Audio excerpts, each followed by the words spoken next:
let me just speak from the heart, speak from my gut, and really not have anything prepared, but just tell you what's worked for me. And maybe some of the stuff that's worked for me might work for you now, currently, presently, as you guys have your goals and ambitions, NBA championship, MVPs in this room, things like that. But then further on down the line, as you guys continue to live your life. The first thing I would just want to say is this idea and this notion that you could be anything you want, you can accomplish anything you want, right? We hear that. You've heard that from the time you were little boys. You hear that now. You're already incredibly accomplished. You can win an NBA championship, MVP of the league. You could become president. You could become governor. You could be in entertainment. You could do Charles, and you could do Shaq. You could do that. You could do whatever you want to do. You guys know that. The thing that has worked for me is to remember the hard times. So, and I'm sure you guys all have your processes. And again, I'm going to tell you what worked for me. So before a big movie comes out, before back in the days when I was wrestling with WWE, a WrestleMania match, anything big that would happen, I would always take a moment and I'd just remind myself, all right, I was evicted when I was 14. We were kicked off the island. We couldn't live in Hawaii. Had no place to live. A lot of shit happened then when I moved to Nashville. I was arrested multiple times by the time I was 16 years old. Like, I remember that. If I were playing on this team, which my skills are, what's that term called? Shits. So, I don't play.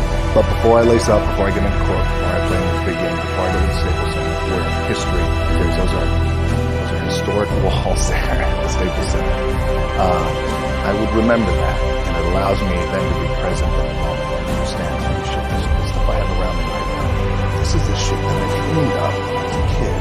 I am here. I played for University of Miami. Played great teams. Warren Sapp, Ray Lewis, they were my teammates. They were balling. Warren Sapp was playing tight end that time. I was starting defensive tackle. Yeah. They moved him over to D-line. And he looked at me, he's like, yo, dude, I'm gonna take your spot. I said, you ain't taking my fucking spot. He said, I'm gonna take your spot. We battled, and he took my spot. Now you can imagine how that fucked with me, because there goes my opportunity. He went in, switched to defensive tackle, lit the world on fire. Well, what that did, it crushed me, it crushed my dreams. I had a piss poor senior year, zero production, no NFL, no combine invite, nothing. Finally went to the CFL, Calgary Stampeders, making $250 a week Canadian. I had to send that shit home to my wife at that time. I had no money. So I remember that. I got cut from Canada. I had $7 in my pocket. And I always tell that story. So now my production company is $7, advertising agency is $7, everything is $7. I always remember that. What helps me is to keep the hard times in the front of my mind, because it allows me to go into these big moments that I've worked my ass off, and you guys have worked your ass off. It allows me to go into these big moments with a different perspective. What it also does for me, and again, this is what works for me. Like, I keep my back, excuse my language, my back is up against this motherfucker. Every day, it's against this fucking wall. Excuse my language. But it's up against this motherfucker because it's what I believe in. And when my back is against this motherfucker, then there's nowhere to go. But that way. That's it.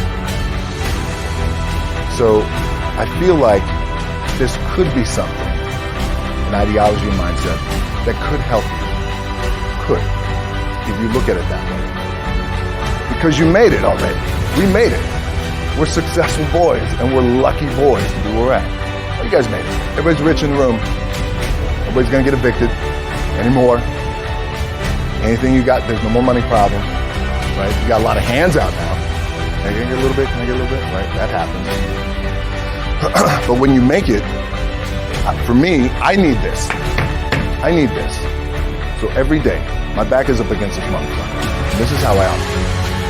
Now, doesn't mean you don't smile. Doesn't mean you don't laugh and joke. Cool, right? Happy. I'm happy. I'm a happy guy. But when it comes to business, when it comes to executing, it's up against this.